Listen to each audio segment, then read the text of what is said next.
Man ana man ana man ana. Assalamualaikum warahmatullahi wabarakatuh. Bagaimana kabarnya hari ini anak-anakku? Semoga kita semua selalu sehat dan tetap semangat dalam belajar. Anak-anakku, pada hari ini kita akan belajar Al-Quran Hadis. Bab yang pertama, pembelajaran pertama, yaitu surah Al-Fatihah. Anak-anakku semuanya, tentunya kita sering mendengar ketika saat orang membaca surat Al-Fatihah, pada waktu apa kita membaca surat Al-Fatihah, tentunya kita sering mendengarkan.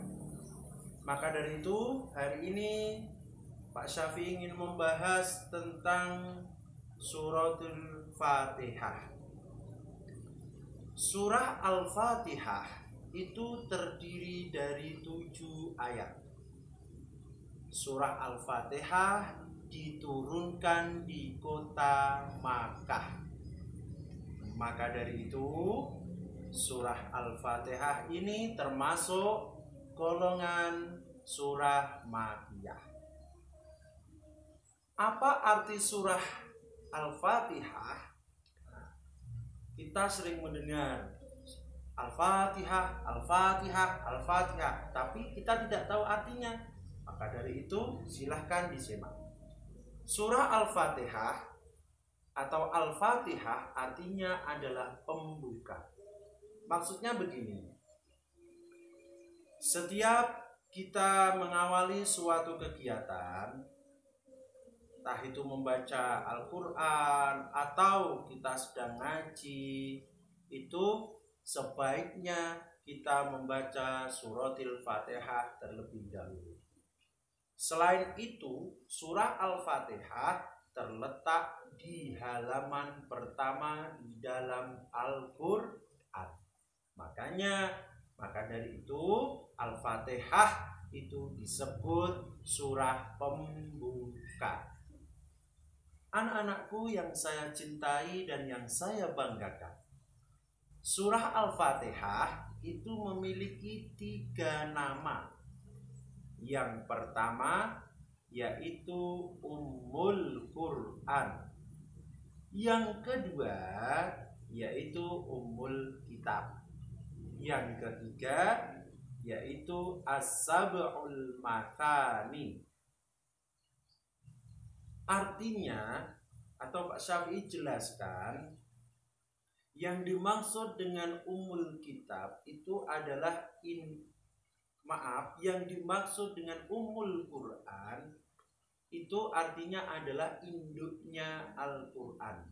Jadi surah-surah yang berada di dalam Al-Quran mulai dari juz 1 sampai juz 30 itu induknya di dalam surah Al-Fatihah. Maka dari itu surah Al-Fatihah ini disebut induknya Al-Quran atau surah pembuka. Jadi dengan adanya kita membaca surat Al-Fatihah sebelum kita membaca Al-Quran, insya Allah Al-Quran itu akan memberi pertolongan kepada kita di hari Yaumul Qiyamah. Amin ya Rabbal Alamin. Kemudian yang kedua disebut dengan Ummul Kitab atau induknya Alkitab. Maksudnya begini. Para guru, kemudian para ustadz, para kiai itu sebelum kita mulai belajar atau sebelum memulai pelajaran itu pastinya terlebih dahulu membaca suratul Fatihah. Karena apa? Dengan kita membuka dengan membaca suratul Fatihah sebelum kita belajar, entah itu kitab-kitab yang lain atau kitab pelajaran, nah itu insya Allah kita akan memperoleh ilmu yang manfaat dan barokah. Kemudian yang ketiga disebut As-Sab'ul Mathani atau 7 ayat yang berulang-ulang. Maksudnya begini, ketika kita melaksanakan sholat 5 waktu, hendaknya kita membaca suratul Fatihah. Karena Suratul Fatihah ini adalah termasuk rukunnya dalam sholat. Kalau kita meninggalkan salah satu rukun saja, itu sholatnya menjadi tidak sah. Untuk itu, anak-anakku semuanya, dalam kita melaksanakan sholat, hendaknya kita membaca suratul Fatihah dengan benar. Dengan adanya membaca suratul Fatihah dengan benar, Pak, insya Allah sholat kita menjadi sah dan diterima oleh Allah Subhanahu wa Ta'ala. Anak-anakku yang saya cintai dan yang saya banggakan, mari kita belajar membaca suratul Fatihah dengan benar. Kita perhatikan dengan tajwidnya, kemudian makharijul hurufnya. Dan anak-anakku silahkan dibuka bukunya suratul Fatihah. Ya, sudah ketemu? Sudah. Mari kita mulai. Nanti anak-anakku semuanya mengikuti ya. A'udzu billahi minasy syaithanir rajim. Bismillahirrahmanirrahim.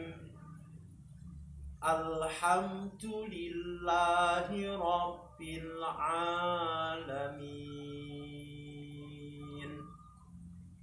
Ar-Rahmanir-Rahim. Maliki yaumiddin.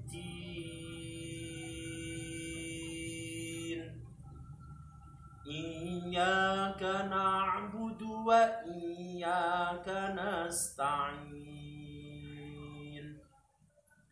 Ihdinas siratal mustaqim. Siratal ladzina an'amta 'alaihim ghairil maghdubi 'alaihim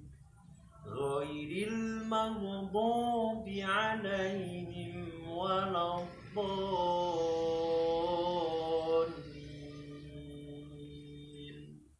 Ya, itu nanti silahkan diputar, diulang-ulang sampai anak-anakku membaca Fatihah dengan betul ya. Videonya diulang lagi, dipelajari lagi. Mungkin pertemuan hari ini Pak Syafi'i cukup sekian. Apabila ada kesalahannya dalam penyampaian materinya, Pak Syafi'i mohon maaf sebesar-besarnya. Semoga anak-anakku semuanya Man ana